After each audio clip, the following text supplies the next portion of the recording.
ചേട്ടാ നമസ്കാരം. നമസ്കാരം. കഴിഞ്ഞ ദിവസം ഒരു ഞെട്ടിക്കുന്ന വാർത്ത പുറത്തു വന്നിട്ടുണ്ട്. ഈ കാഠ്മണ്ഡു പോസ്റ്റാണ് ആ വാർത്ത പുറത്തുവിട്ടിരിക്കുന്നത്.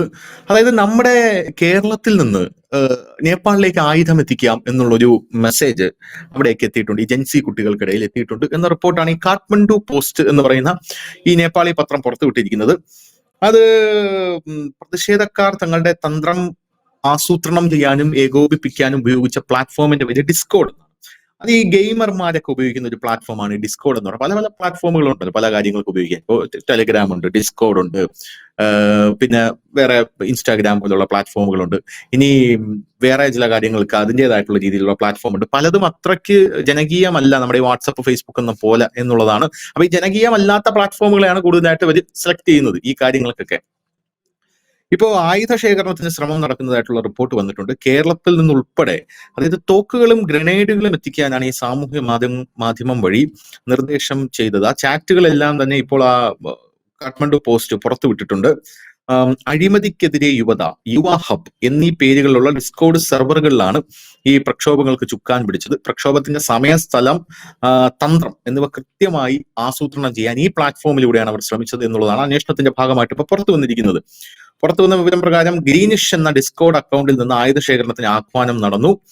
പോരാത്തതിന് തോക്കുകൾ വേണമെങ്കിൽ ഇവിടെ ആൾക്കാരുണ്ട് എന്നാണ് കേരളത്തിൽ നിന്നുള്ള സന്ദേശം പോയിരിക്കുന്നത് എന്നറിയാൻ സാധിച്ചത്. കേരളത്തിലുള്ള ആയുധ വ്യാപാരികളെ അറിയാം, ആവശ്യപ്പെട്ടാൽ കൊണ്ടുവരാൻ സാധിക്കും, തോക്കും ഗ്രനേഡും അടക്കം കൊണ്ടുവരാൻ സാധിക്കുമെന്ന് പറയുന്ന ഈ സന്ദേശമാണ് പുറത്തു വന്നിരിക്കുന്നത്. ഇതൊന്ന്.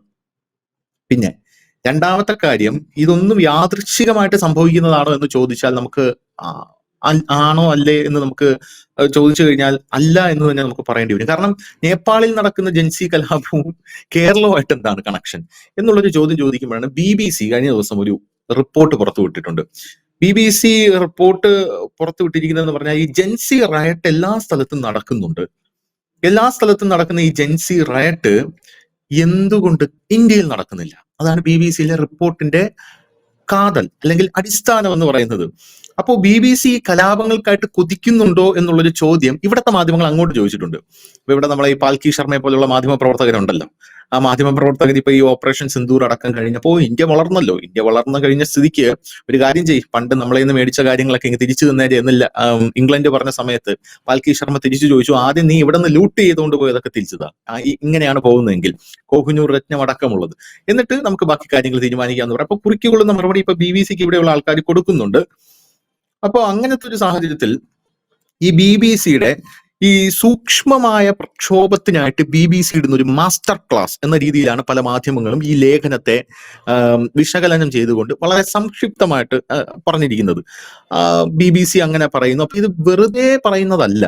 നമുക്കറിയാം BBCയുടെ കേസൊക്കെ നമുക്കറിയാം. ഇന്ത്യൻ പ്രധാനമന്ത്രി നരേന്ദ്രമോദിയെ ഗുജറാത്ത് മുഖ്യമന്ത്രി ആയിരുന്നപ്പം BBC ഇന്റർവ്യൂ ചെയ്തത് തൊട്ട് ഇങ്ങോട്ട് BBC എന്തൊക്കെയാണ് ഏകപക്ഷീയമായിട്ട് നമ്മുടെ നാട്ടിൽ കാണിച്ചു കൂട്ടുന്നതൊക്കെ നമുക്ക് കൃത്യമായിട്ട് അറിയാം.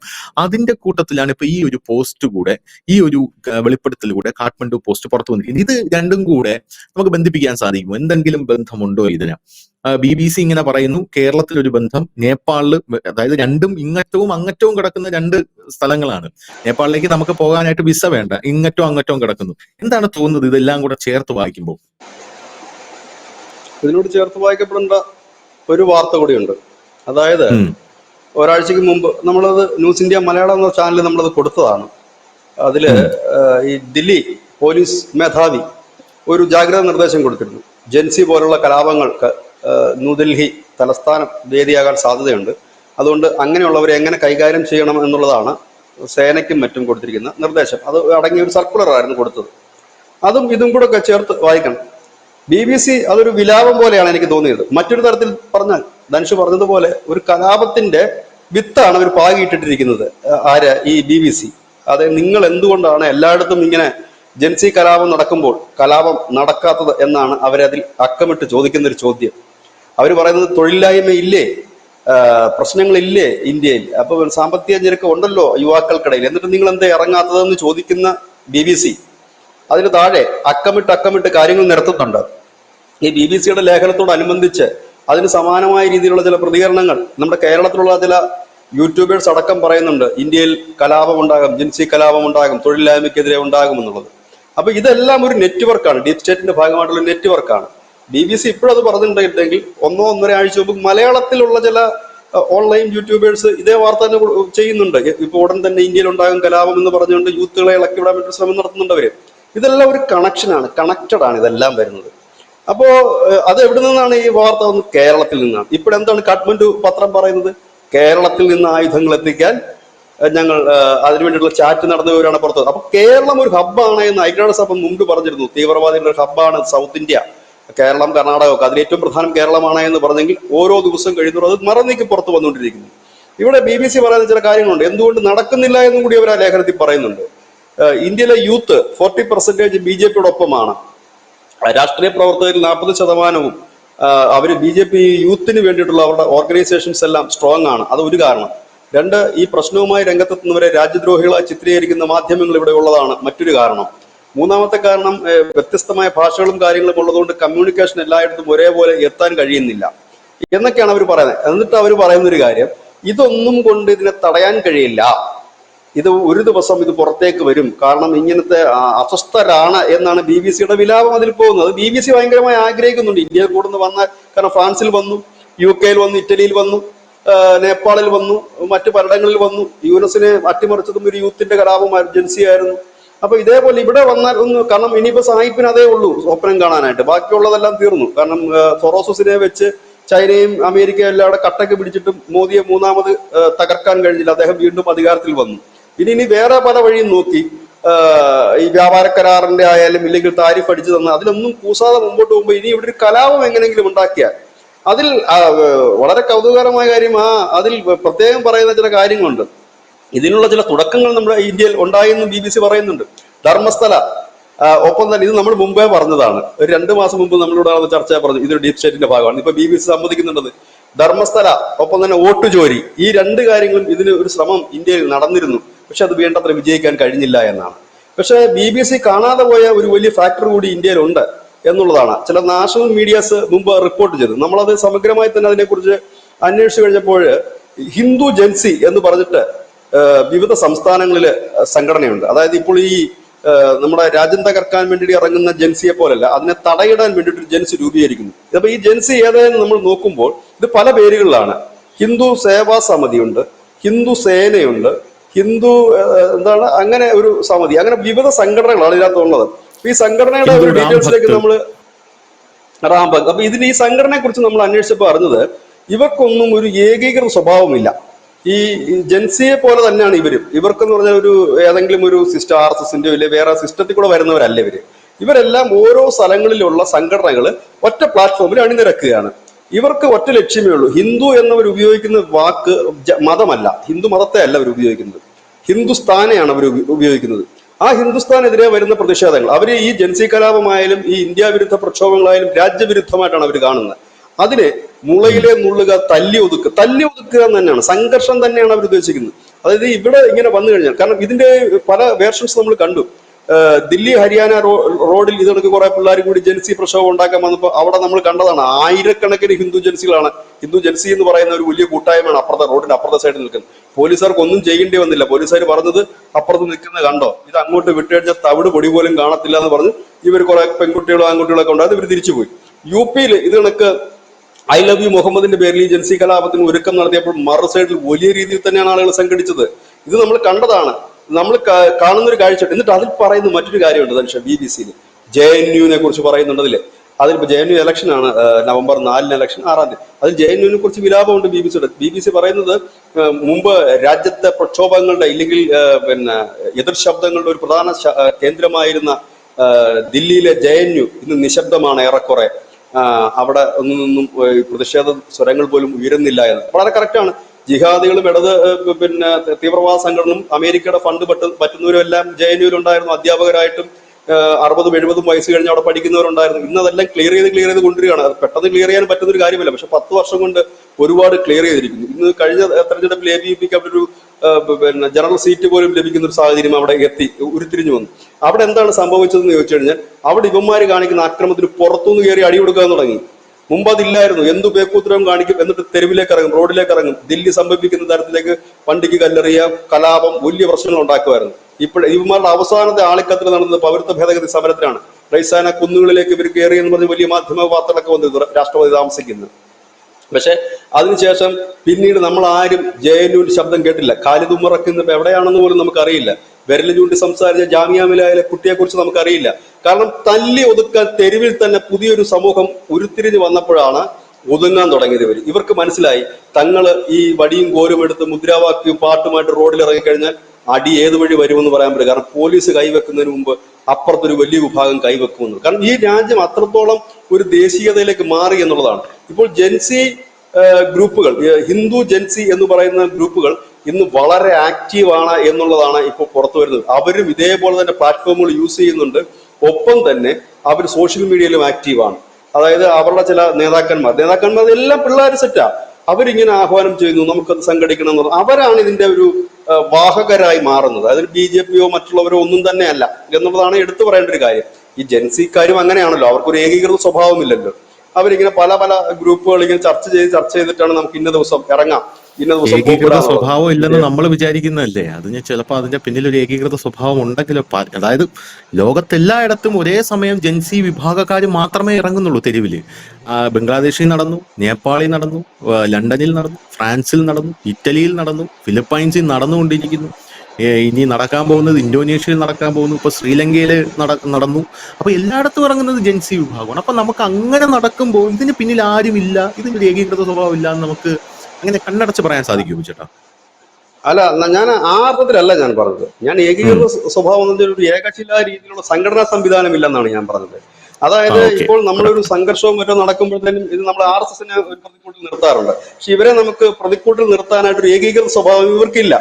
ഞാൻ ഇവിടെ നിന്നും ധനുഷ് തിരുവനന്തപുരത്ത് നിന്നും രണ്ടു കൂട്ടം ആളുകളാണ് ഇതിനകത്തുള്ളത്.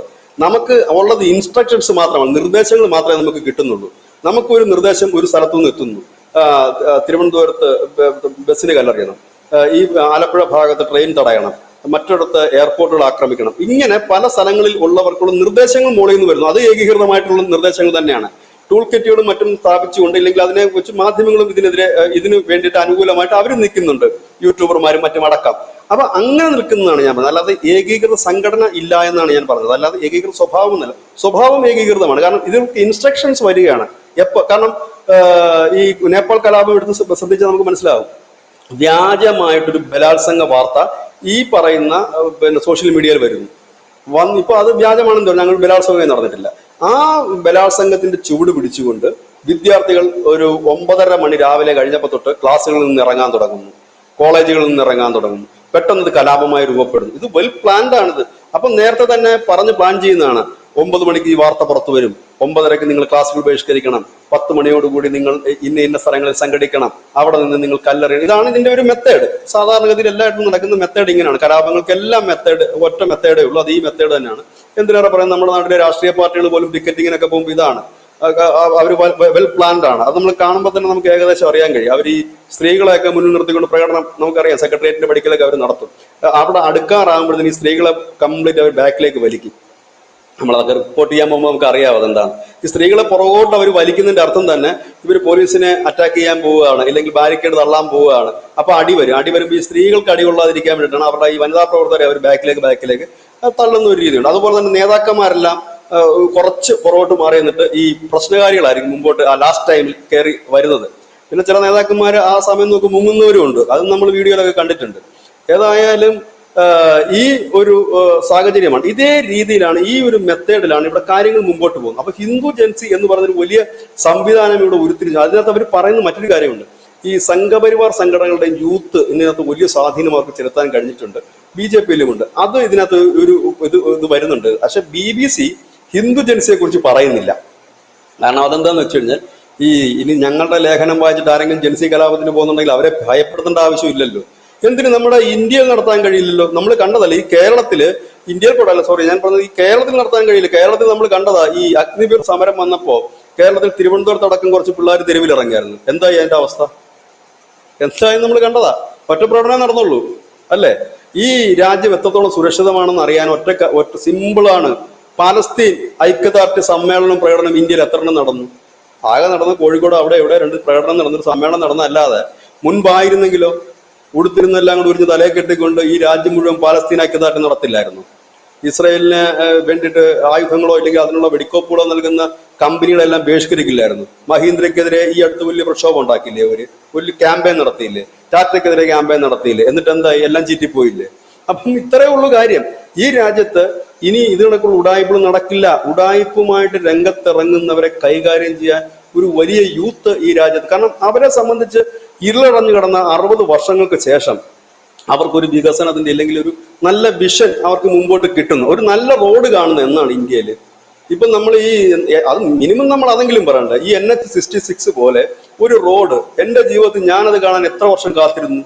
എൻ്റെ കുട്ടിക്കാലം തൊട്ട് ഞാൻ ഇപ്പോഴത് കാണുന്നത്, ഈ ഒരു ടൈമിലാണ് ഞാൻ കാണുന്നത്. ഇതേപോലെ തന്നെയല്ലേ എല്ലാവരും ഇത് കാണുന്നത്. അതായത് ഇപ്പോൾ ജീവിച്ചിരിക്കുന്ന ഒരു 65 വയസ്സുള്ള ഒരാളോട് പോയി ചോദിക്കുക, ഇതുപോലെ റോഡ് നിങ്ങൾ കണ്ടിട്ടുണ്ടോ എന്ന് വെച്ചാൽ പറയാം 60 വർഷം കണ്ടില്ല. അതായത് അവരുടെ നല്ല ജീവിതം മുഴുവൻ കുണ്ടും കുഴി കൂടെയുള്ള നാട പോലുള്ള വഴി കൂടെ പോയവരാണ് അവർ. അപ്പം നമ്മൾ അതിനെ അങ്ങനെ കാണുന്ന ഒരു യൂത്ത് ഒരിക്കലും ഈ രാജ്യവിരുദ്ധമായി വരുന്നവരെ തല്ലി ഓടിക്കുക തന്നെ ചെയ്യും. നടക്കുമായിരുന്നു ഈ രാജ്യത്ത് സംഘർഷവും കലാപവും. എങ്ങനെയാന്ന് വെച്ചാൽ പഴയ പോലെ കറണ്ടില്ല, വെള്ളമില്ല, പട്ടിണിയില്ല.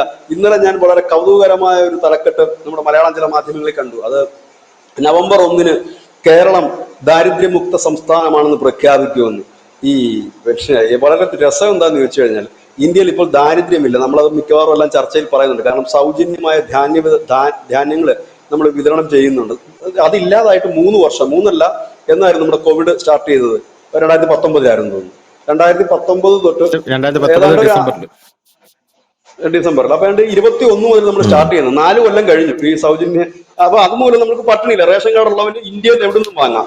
ഇപ്പൊ കേരളത്തിൽ നിന്ന് വരുന്ന തമിഴ്നാട് പോയാലോ ഡൽഹി പോയാലോ അവന് ഈ റേഷൻ കാർഡ് ഉപയോഗിച്ച് അവിടെ നിന്ന് വാങ്ങാൻ പറ്റും, സൗജന്യമായിട്ട് കിട്ടും. ഇപ്പൊ ദാരിദ്ര്യം എന്നുമില്ല. അതുകൊണ്ടാണ് ഈ പട്ടിണി മരണങ്ങൾ എങ്ങും കേൾക്കുന്നില്ല. ആകെ കേൾക്കുന്നത് കേരളത്തിൽ നിന്ന് മാത്രമേ തല്ലിക്കൊന്നും പിടിച്ചു നിൽക്കണം. ഇപ്പൊ അതിന് ആ ഒരു സാധനം എടുത്തിട്ടാണ് ഈ പിണറായി വിജയൻ നവംബർ 1 പ്രഖ്യാപിക്കുന്നത് കേരളം ദാരിദ്ര്യമുക്തമായ സംസ്ഥാനമാണ്. ഇതിന് മുമ്പ് ഒരു വലിയ ഗുണ്ടടിച്ചിട്ടുണ്ടായിരുന്നു. കഴിഞ്ഞ തെരഞ്ഞെടുപ്പിന് നമ്മുടെ വൈദ്യുതി മന്ത്രി ശ്രീമാൻ MM മണി അദ്ദേഹം ഒരു പ്രസ്താവന നടത്തി.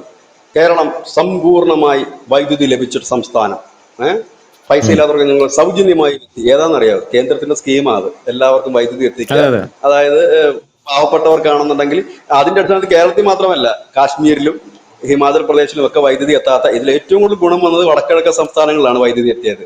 60 വർഷമായിട്ട് കറണ്ടില്ലാത്ത സ്ഥലങ്ങളിലൊക്കെ കറണ്ട് വന്നു. 75 വർഷമായിട്ട് കറണ്ടില്ലാത്ത സ്ഥലങ്ങളിലാണ് കാശ്മീരിൽ വന്നു. നമ്മൾ അതൊക്കെ വാർത്തയാക്കിയതാണ്.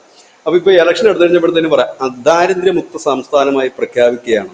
ഇത് കേട്ടപ്പോഴെനിക്ക് ചിരിയാ വന്നത്. കാരണം കേന്ദ്ര സർക്കാർ ഇത് പ്രഖ്യാപിച്ച് ദാരിദ്ര്യത്തിന്റെ ആ ഒരു ഇത് കൊടുക്കുന്നതുകൊണ്ടാണ് ദാരിദ്ര്യം ഇല്ലാത്തത്. ഏതാ ഈ സൗജന്യ ധാന്യം കൊടുക്കുന്നതുകൊണ്ടാണ് അത് ഇല്ലാത്തത്. അല്ലാതെ ഇവിടുത്തെ സർക്കാർ കൊടുക്കുന്നു. അപ്പൊ ഇങ്ങനെയൊക്കെയുള്ള കാര്യങ്ങൾ വരുന്നു. അപ്പൊ ഇങ്ങനെ പോകുന്ന ഒരു രാജ്യത്തിന്റെ യൂത്തിനെ സംബന്ധിച്ച് പറഞ്ഞു കഴിഞ്ഞാൽ സോഷ്യൽ മീഡിയ ഒക്കെ ഉള്ളപ്പോൾ അവർക്ക് കാര്യങ്ങൾ വ്യക്തമായി കാണാനും പഠിക്കാനും കഴിയുന്നുണ്ട്. അങ്ങനെ പഠിക്കുന്ന ഒരു സമൂഹത്തിൽ എന്ത് കുത്തിത്തിരിപ്പാണ് ഇവർ നടത്താൻ പോകുന്നത്? മോദിയെ താഴെ ഇറക്കണമെന്ന്. മോദിയെ താഴെ ഇറക്കിയിട്ട് നിങ്ങൾ ആരെ കയറ്റുമെന്ന ചോദ്യത്തിന് ഇവർക്ക് ഉത്തരവില്ല. ഇനി രണ്ടാമത് ഈ രാജ്യം ഛിന്നഭിന്നമായി പോകണമെന്ന് ആരെങ്കിലും പറഞ്ഞാൽ അവനെ രാജ്യദ്രോഹി എന്ന് വിളിക്കുന്നതിൽ ഒരു തെറ്റും ഞാൻ കാണുന്നില്ല. അപ്പൊ രാജ്യദ്രോഹി എന്ന് വിളിക്കുന്നു എന്നൊക്കെയാണ് BBC വിലാപം. ഏതായാലും BBC വെച്ച വെള്ളം വാങ്ങി വെക്കേണ്ടി വരും എന്ന് തന്നെയാണ് തോന്നുന്നത്. ഏതായാലും ഇതിനെ ഞാൻ കാണുന്നത് ഈ കാഠ്മണ്ഡു പോസ്റ്റിൽ വന്നതും ഒപ്പം തന്നെ കേരളത്തിൽ നിന്നാണ് ഇതിന്റെ വിത്ത് പാകുന്നത്. കേരളത്തിലാണ് ഏറ്റവും കൂടുതൽ ജൻസി കലാപത്തിനുള്ള ആഹ്വാനം, അതിനെ പ്രോത്സാഹിപ്പിക്കുന്ന തരത്തിലുള്ള പോസ്റ്റുകളും ഏറ്റവും കൂടുതൽ സോഷ്യൽ മീഡിയയിൽ പോകുന്ന ഒരു സംസ്ഥാനം കേരളമാണ്. ഇതൊന്നും ആരും കണ്ടില്ല, ഇല്ല ആർക്കും അറിയില്ല എന്നുള്ളതല്ല. കൃത്യമായി തന്നെ എല്ലാവർക്കും അറിയാം ആരൊക്കെയാണ് ഇവിടെ എന്തൊക്കെയാണെന്നുള്ളത്. അതിനൊരു നല്ല സാഹചര്യം വരുമ്പോൾ ഒരുപക്ഷെ മറുഭാഗം തയ്യാറെടുത്തിരിക്കുകയായിരിക്കും. അവർക്കും ഒരു സമയമുണ്ടല്ലോ. അതുകൊണ്ട്